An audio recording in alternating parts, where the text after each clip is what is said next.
ผมตอนนี้ก็ออกมาจากโรงแรมแล้วนะครับผมแล้วก็เราจะต้องทานอาหารเช้ากันอันนี้เป็นเหมือนแบบร้านอาหารตามสั่งอ๋อเป็นเหมือนร้านอาหารตามสั่งยอดยอดขอกะเพราไข่ดาวได้ไหมเอาสั่งมานี่ครับผมอันนี้โอ้โหเหมือนแกงเผ็ดบ้านเรานะอันนี้คือผัดเผ็ดใช่ไหมใช่พะแนงพะแนง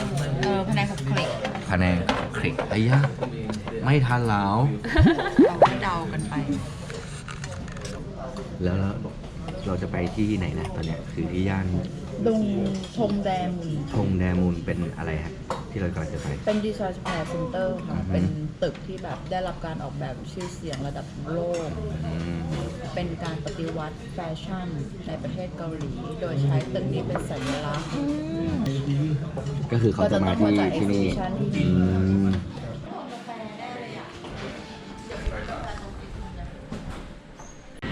เดี๋ยวเรากำลังจะโบกแท็กซี่นะครับผมแท็กซี่มาแล้ว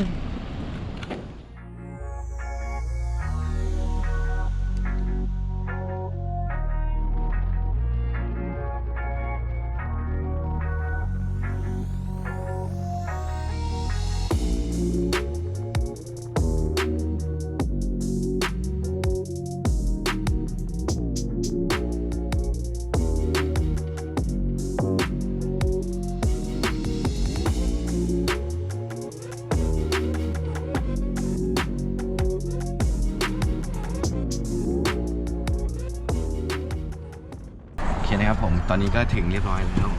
ดูเลยว้าว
이것도 청계천이죠. 네.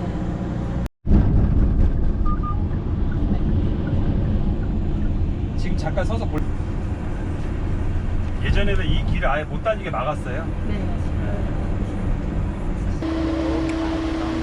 ทานข้าวที่นี่แล้วก็ไปเดินเที่ยวในย่านเมืองเก่าแล้วก็พวกของกุ๊กกิ๊กตอนนี้เรากำลังจะเดินไปไหนนะ ไปอินซาดง อินซาโดง เก่าขายของเก่า อือฮึ แต่ว่าปัจจุบันกลายเป็นถนนที่ขายของที่ระลึกแบบพวกกรรไกรตัดเล็บอะไร อ๋อเป็นแบบของจุ๊กจิ๊กอ่ะของฝากของที่ระลึกอะไรประมาณ แล้ว นี้ ก็มีอาร์ตแกลเลอรี่ อือฮึ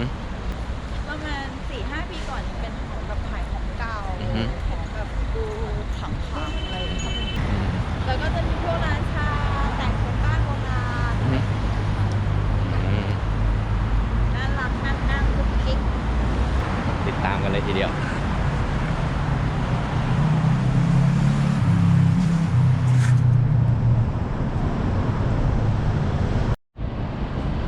แล้วตอนนี้รู้สึกไงฮะ ไม่รู้สึกดีค่ะมันทำให้รู้สึกว่าชีวิตดิฉันนี่ดีมากแล้ว อย่าไปอะไรกับชีวิตมันมากเลย อือฮึนี่ครับ โอ้โหนอกจากบ้านเราที่นี่ก็มีเซเว่นนะครับผม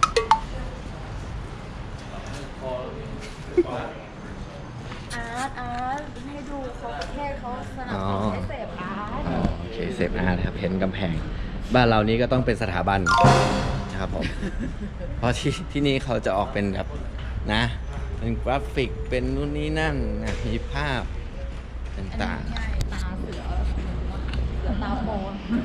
เสือตาโปนเสือเขา ๆเนี่ยเสือกงเล่าเลยนะ ศาลา พอใส่แว่นด้วย นี่ อันนี้เราคือเหมือนจะเดินไปทะลุ ซาดง อืม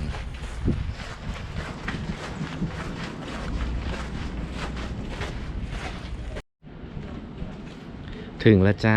ร้านอาหารนะครับผมร้านนี้เลย นี่ครับ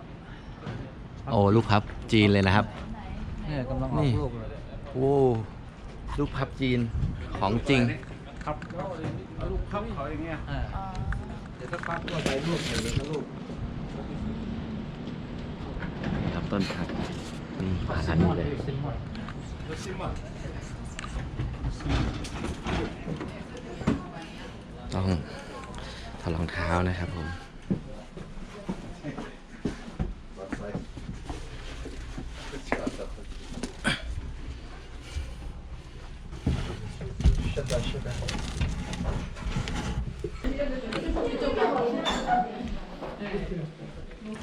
เป็น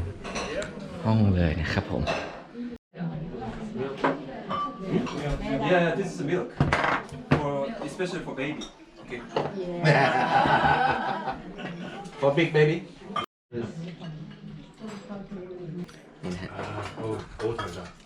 เหล้าหมักอะไรทีเดียวเหมือนข้าวแช่บ้านเรา เหล้าโยเกิร์ต นะครับตัวนี้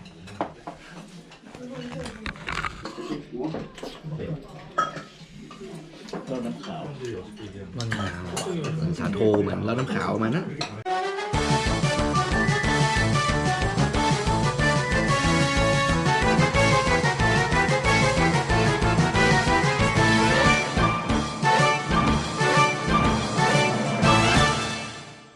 บล็อกเลยนะชะโนมาแล้วไม่ใช่ที่ไปหาคุณป้า หวาน อันนั้นจบแล้ว ยังมีข้าวอยู่ข้างในนะ โมไปด้วยวันพัดใช่ มีข้าวข้างในของหวานของแบบตกจากอาหารข้าวก็เรียบร้อยแล้วครับผมสำหรับอาหารมื้อเที่ยง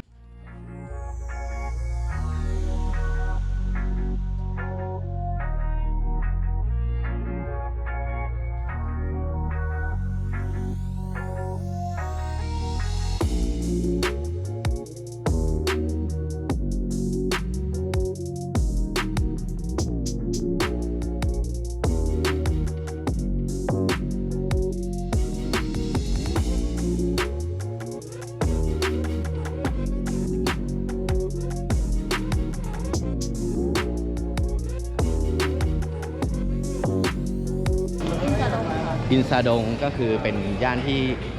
ช้อปปิ้งของกระจุกกระจิกไงวะอ๋อคนก็มาเดินเยอะเหมือนกันนะเนี่ย เป็นอาร์ตแกลเลอรี่เป็นทีเฮาส์ อือฮึ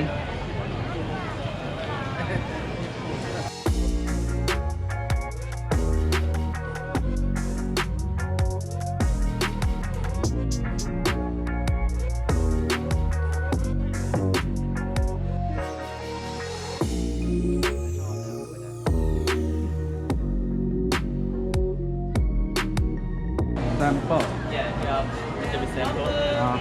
You try to eat. You want? This different. I will see. โอเซสไม่ใช่ทางเราอ่ะมันเป็นเหมือนแป้ง ไม่ได้ กรอบเลยอ่ะ ขนมที่นี่ไม่ได้เลย แล้วแต่เราชอบมากกว่าแต่ว่าของผมไม่ค่อยเท่าไหร่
เรามาถึงแล้วนะฮะพระราชวัง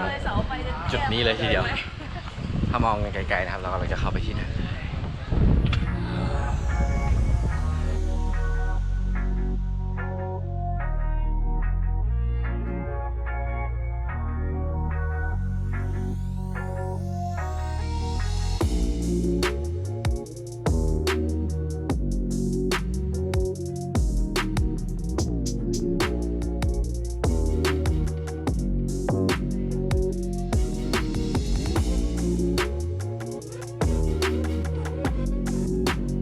You want this one?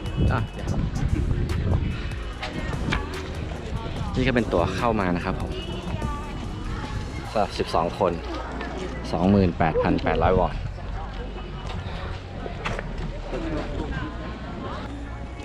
ครับ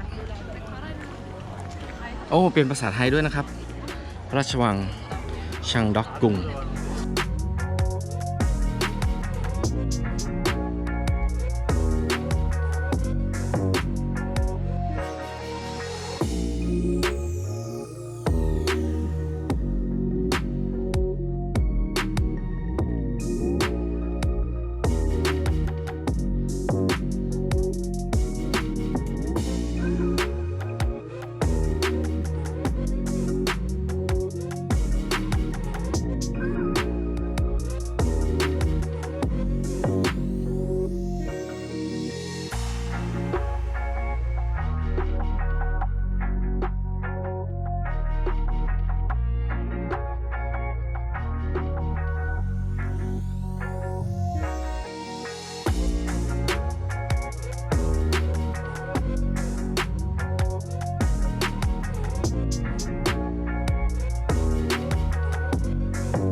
กินได้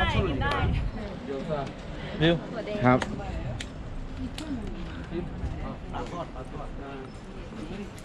นี่จากคุณป้าเลยสดๆร้อนๆ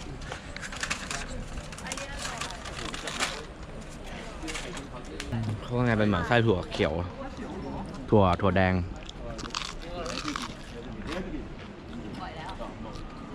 หรือข้าวอ่ะข้างใน กำลังเดินทางกลับไปยังที่พักนะครับ ก็วันนี้เดินมาที่พระราชวังเมื่อสักครู่นี้ก็สวยงามก็เดี๋ยวเราต้องกลับไปพักผ่อน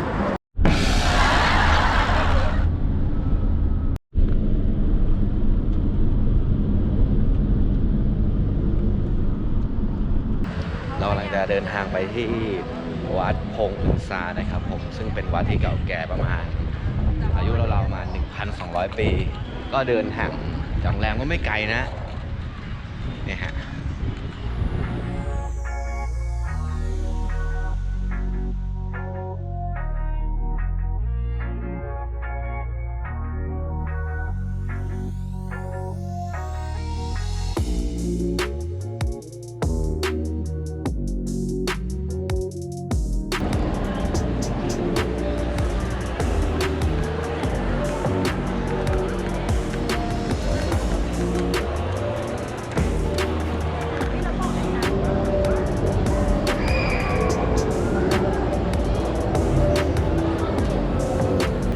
เป็นอะไรฮะเป็นช้อปปิ้งมอลล์ อือฮึ แล้วก็ข้างบนเป็นคอนเวนชั่นเซ็นเตอร์ อืม ของโซล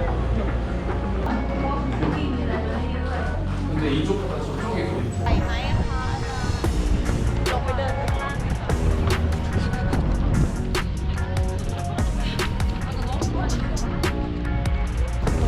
นี่ฮะก็คือ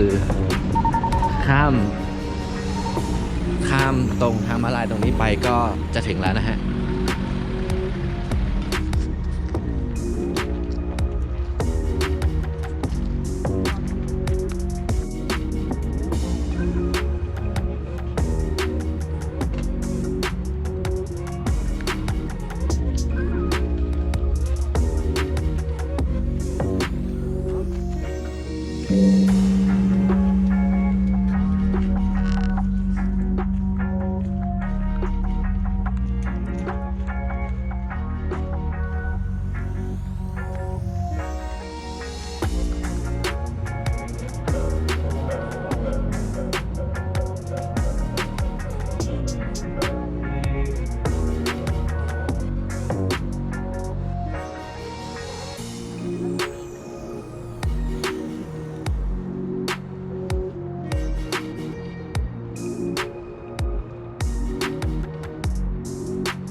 ก็อิ่มบุญกันไปนะครับวันนี้ในช่วงเย็นเราก็มาไหว้พระในตอนกลางคืนซึ่งเป็นสถานที่ที่ศักดิ์สิทธิ์และก็เก่าแก่มากๆครับนะฮะใครที่มาที่นี่ก็แนะนำหาดูใกล้ๆไลบรารีเองใกล้เลย